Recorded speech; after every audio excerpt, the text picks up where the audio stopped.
Good morning. I am honored to be here today with my fellow House Republican colleagues. Today's historic Supreme Court decision is a victory for the sanctity of life. It will save countless innocent children. House Republicans are incredibly grateful for the pro-life movement's tireless efforts for decades, leading to this day to give a voice to the voiceless and protect our most vulnerable, unborn babies. As a new mom, I know there is nothing more extraordinary than the miracle of life. Hearing Sam's heartbeat for the first time, I'm gonna cry, was the greatest blessing and gift for our family. And I stand unified with my Republican colleagues in protecting and promoting the right to life. I'm proud to introduce a pro-life leader and our ranking member of Energy and Commerce, Kathy McMorris-Rogers.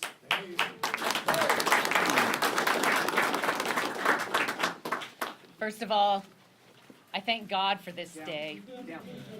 Thank God that His mercies are new each day, and He is the giver of life.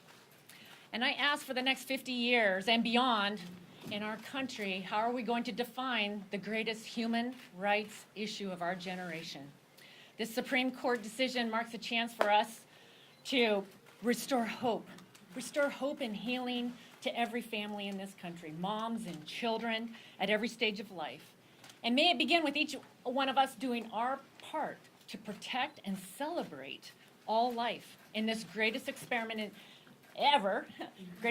self-governance that the world has ever known. However, Speaker Pelosi and the Democrats are forcing an extreme agenda on America through their Abortion on Demand Until Birth Act. It would nationalize abortion all across this nation, making America just as radical as China and North Korea. It legalizes discriminatory abortions at every stage based upon sex, race, or disability. It overrides state laws that protect women from coercion. There's no part of this that celebrates the life, the dignity, the value of every life. I think about my friend, Chloe. Chloe is a beautiful, smart young lady with Down syndrome. And at 18, she's appeared before the UN twice and spoken. And she told the world, embrace, don't erase Down syndrome. She's helped pass laws at the state level that would make sure that parents, when they receive that prenatal diagnosis of having a baby with Down syndrome, that they would actually get accurate information as to the potential of that life. Democrats want to eliminate laws like Chloe's. We must stand together and say, enough. The court affirmed today that every life is worth living.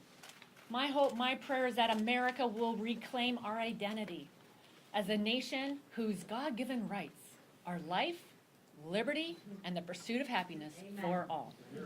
And I'm pleased to introduce a gentleman who's made it his life's mission to protect life and reclaim life in America, Chris Smith, gentleman from New Jersey. Thank you so much. Today, ladies and gentlemen, is a brand new opportunity to defend the weakest and most vulnerable from the violence of abortion. And that includes the baby and the mother, the co-victim of every abortion.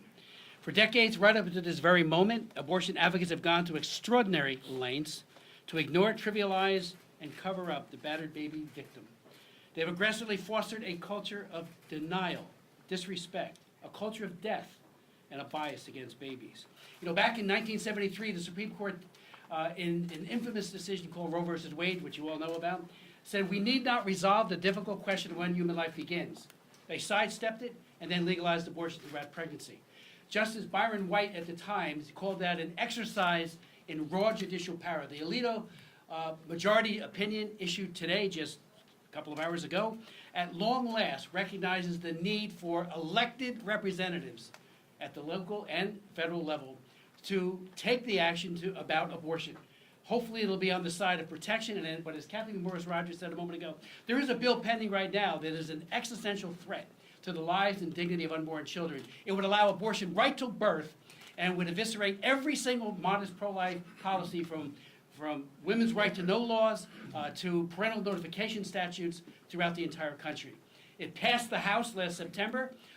Every one of us voted and spoke against it, and it's pending in the Senate. So while this is a major step forward, It also means that we're in an area where we've got to fight even harder to defend these innocent children. And again, as I think all of you know, with ultrasound, the visibility of an unborn child is more apparent than ever before. The other side says it's not a human being. Well, what is it that you're watching? When mothers give birth to a new baby, long before that, what are the pictures that are around the refrigerator? The pictures of the ultrasound of that unborn child. Birth is an event that happens to each and every one of us. It's not the beginning of life, and we want to protect all life from womb to tomb. Thank you. It's my honor to introduce Ann Wagner, who's the prime sponsor of the Born Alive Act. Thank you. Yes, I am. I'm Ann Wagner, and I represent Missouri's 2nd Congressional District. And I will say today, as a mother and a grandmother, I am so incredibly grateful and gratified that the Supreme Court has finally overturned Roe v. Wade. This is an historic moment for families, for mothers, and for the precious unborn children who cannot protect themselves. Today, we do give voice to the voiceless. I have always been clear that every child deserves a chance to live. I will always stand for life. And I am hopeful that the state legislatures across the country will take action and swiftly pass protections for our vulnerable babies. The Democrats' radical pro-abortion agenda has been forced on Americans for far too long, nearly 50 years. Democrats, as has been stated in the U.S. House and Senate, support abortion on demand up to the moment of birth and even the minute after, at taxpayers' expense. That position is simply unconscionable and incompatible with the views of most Americans. This decision is a victory for the pro-life movement and for the generations of Americans who never gave up hope. People like my mother-in-law, Loretta Wagner, who started this in 1973, founded Missouri Right to Life, a pregnancy center called Our Lady's Inn, the March for Life on the state capitol, helped write the Hyde Amendment with Henry Hyde. It is generations of Americans who are so happy that that they never gave up hope. That's what I would say, that the Supreme Court would do what is right and return this issue to the states. It will save countless innocent lives. We are entering a new era of freedom for the unborn, and I am proud to have always been on the side of my pro-life brothers and sisters who stand here with me today and all across America. We always knew we would realize true freedom for all Americans. I thank you, and it is my pleasure and my honor to introduce a pro-life advocate, gentlelady from Minnesota, Michelle Fishbach.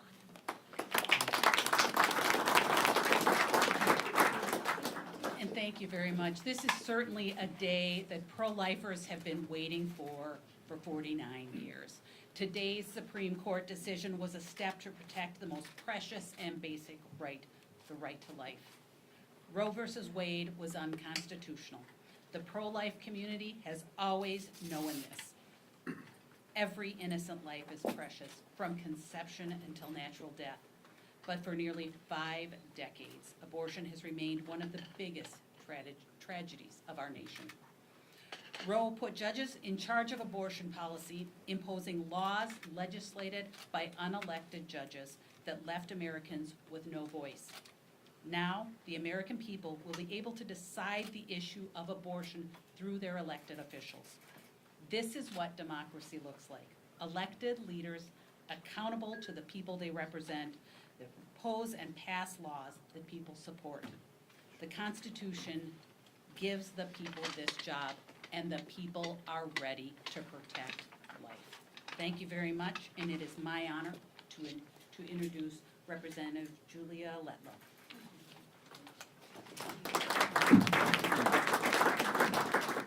I want to begin today by recognizing the historic significance of this one moment in time. Today's ruling is an answer to prayers and a shining beacon of hope for the American people. We are here because of nearly 5 decades. Our strong pro-life advocates never wavered in their commitment for life. This journey has had many, many ups and downs, but they never gave up. Their faith and perseverance has been our movement's guiding light. We are here today because of them. This is their day, their victory, one I never thought I would see in my lifetime, and our country owes them a tremendous debt of gratitude.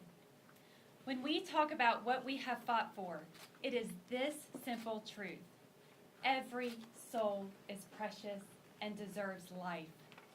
As a mom, I can tell you the bond that grows between you and your child over those 9 months is a sacred miracle. It is something you feel in every moment, from the second you find out you're expecting to months later when you watch your precious and innocent child take those first beautiful breaths.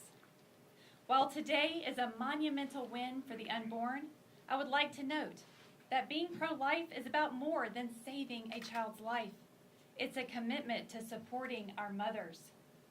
As policymakers, we must work together to bring forward legislation that helps families build nurturing home environments where children thrive and build healthy and happy lives.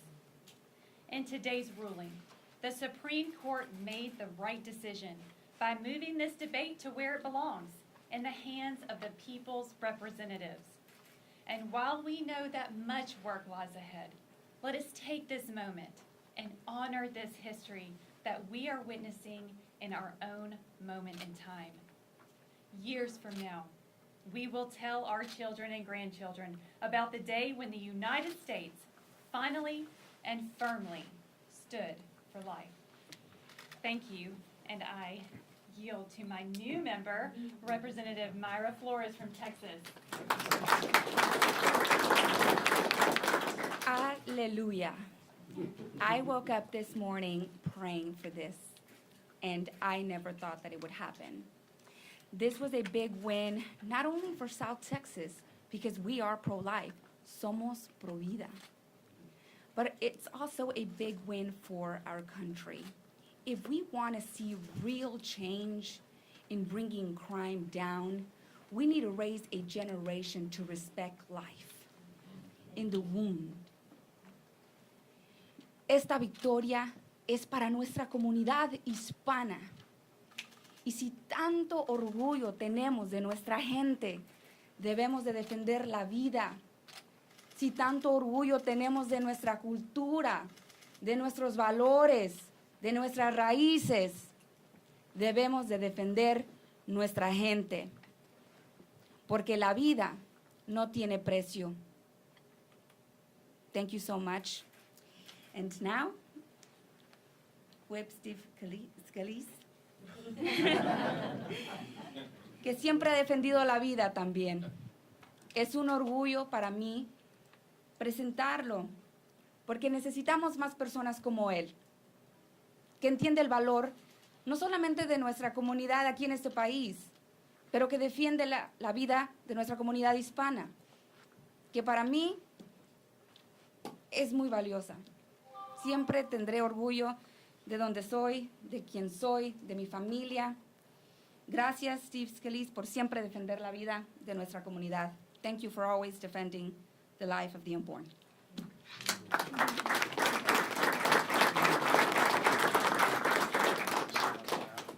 What an historic day this is, and what a great victory for life. And it's not just a victory for life, it's a victory for millions of people who have been part of this pro-life movement for decades, who have gone to state legislatures, who have gotten involved in the political process, who prayed, and prayers were answered today. The decades of work is celebrated today, but the work just begins now to go and protect life even more, because the Supreme Court's decision overturning Roe v. Wade, correcting that flawed decision, finally allows states and Congress to protect life in ways that we never were able to for the last 50 years. That debate was silenced during the years Roe v. Wade was the law of the land, but that debate just begins again in so many places in this country. You know, one of the most inspirational days of the year is the March for Life. It's a day where thousands of young people come to Washington, not to cause violence, but to celebrate life and to pray and work that we can end abortion in this country. Because for many of them, the first picture they have of themselves is in their mother's womb. And so when we celebrate this victory, I think back to 2006 when I was a state representative in Louisiana. And I co-authored a law that I wondered if I would ever see implemented. That law says if Roe v. Wade is overturned, then abortion would end in Louisiana. It was signed by our Democrat governor, Kathleen Blanco. Because you see, life across this country has been a bipartisan battle. People in the pro-life movement have been bipartisan. When you see the debate up here, unfortunately, it's become partisan because the far left has tried to shut down this debate. But in so many states, Republicans and Democrats come together to support life. And I'm so proud to say that right now, in my state, that law from 2006, even strengthened by recent actions, will now become law today. I wondered if I would see that, but I now see that moment. And about a dozen other states are going to have their similar laws take effect right now on this historic day. And many other states are going to start a renewed debate that had been shut down for decades, but finally begins anew. God bless life. God answers prayers. And with that, let me bring up our leader, Kevin McCarthy.